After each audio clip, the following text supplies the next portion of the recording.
For over 73 years, he stood by his queen's side, her most loyal and faithful subject. Prince Philip of Greece was an 18-year-old cadet in the British Royal Navy when a 13-year-old Princess Elizabeth first took a shine to him back in 1939. Alexander Mary. The two were married in November of 1947. 5 years later, Elizabeth ascended to the throne, and Philip gave up his career to support his queen in her duty. My grandfather was, had a very successful career in the military or in the Navy. He gave it all up to do his job and to be there to support the Queen. In 2011, he spoke to the BBC about the challenges those early years presented when it came to his new role. The problem was, of course, to recognise what the niche was and to try and grow into it, and that was by trial and error, and there was no precedent. So your first duty, first and foremost, to support the Queen? Yes.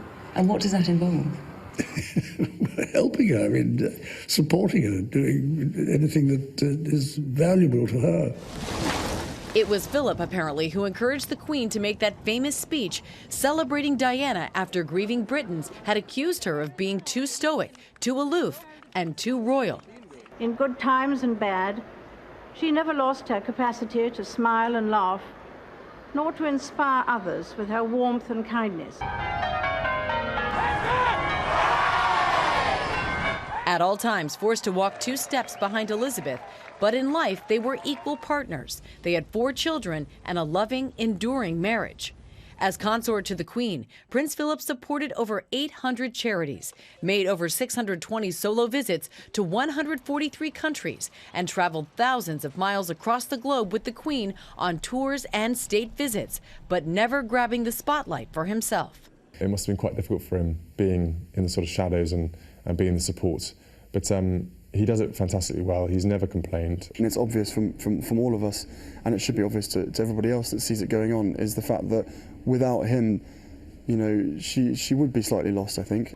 He'd lived to watch his beloved grandchildren get married, making it to the wedding of Harry and Meghan in 2018 while recovering from a hip operation. He also saw the birth of a new generation of royals, including Prince George, the future heir to the throne. And Meghan and Harry announcing they're expecting a second child, adding to the 9 great-grandchildren that Prince Philip has left behind. He retired from his public duties in 2017. His final public appearance was in July of last year, handing over his role as Colonel-in-Chief of the Rifles to Camilla, the Duchess of Cornwall, who was nearly 100 miles away. Philip's role as the man behind the throne did not go unnoticed. The Queen herself even spoke of it on their 50th wedding anniversary in 1997. All too often, I fear Prince Philip has had to listen to me speaking.